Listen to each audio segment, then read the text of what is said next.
সুপ্রভাত। Family care ছাদ বাগানে সমস্ত ভাই ও বোনের সুস্বাগতম। আজকে আমি যে তথ্যটা নিয়ে আলোচনা করব সেই তথ্যটা খুব সহজ এবং স্বাভাবিক। অনলাইনে 15 ইঞ্চি বাই 6 ইঞ্চি উচ্চতার একটি ব্যাগের অর্ডার দিন, আর সেই এবং সঙ্গে মাটি, প্রস্তুত মাটি পেয়ে যাবেন। অনলাইনে অর্ডার দিন।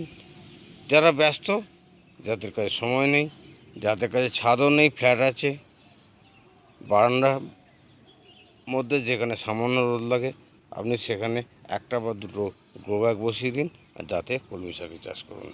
দেখুন,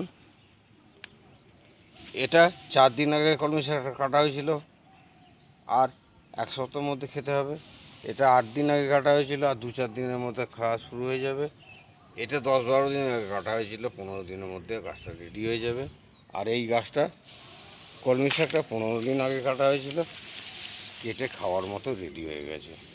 তাহলে 15 দিনে যদি একটা কলমি শাক রেডি হয়ে যায়, কলমি শাক চাষটা করাই যায়। আসুন, নটে শাকে আসুন।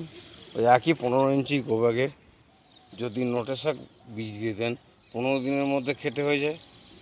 শাকটা বিশেষ গুরুত্বপূর্ণ জিনিস। দেখুন, এটি 12 ইঞ্চি গোব্যাগের নটে শাক হয়ে আছে অলরেডি। তা এইরকম শাক আপনি আপনার ফ্যামিলিতে চাষ করুন। ফাইটোনিউট্রিয়েন্ট সমৃদ্ধ একদম টাটকা শাকটা যদি বাড়ি থেকে কেটে খেতে চান, তাহলে এই রকম গ্রো ব্যাগ নিয়ে বসিয়ে দিন। ঠিক একই গ্রো ব্যাগে আমি পেঁপে গাছ বসিয়েছি, যেটা হয়তো আপনার পক্ষে সম্ভব নয়। দেখুন, একইভাবে গ্রো ব্যাগে বেগুনের গাছ হচ্ছে। তাই ব্যস্ত ব্যক্তিদের জন্য বলবো যে শাক সবজি যদি টাটকা খেতে হয়, তাহলে খুব অল্প সময়ে, অল্প জায়গায়, যেখানে কম রোদ লাগে, সেই সমস্ত জায়গাতে এই কলমি শাকটা চাষ হয়। বেগুন চাষ হয়ে যাবে। আপনি যদি পারেন চেষ্টা করুন, আর নিজের জিনিসটা নিজে তৈরি করে খান, এই আবেদনটাই রাখবো। আজকের ভিডিওর বিষয়বস্তু বিশেষ কিছু নয়। আমি দুটো শাক সম্বন্ধে আলোচনা করলাম, একটা নোটে শাক বা লাল শাক, আর একটি কলমি শাক, আর সঙ্গে বেগুনটা রাখলাম। শাকসবজি তৈরি করার জন্য বেগুনটা লাগে।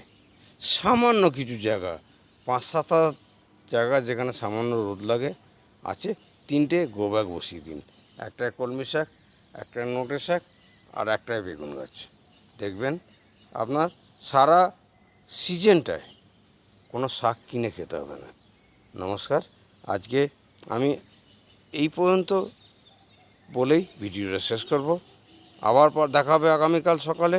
আগামীকাল সকালে সকলের সাথে আশা করি দেখা হবে, কথা হবে, এই কামনা করে আজকের ভিডিওটা এখানেই শেষ করলাম। নমস্কার।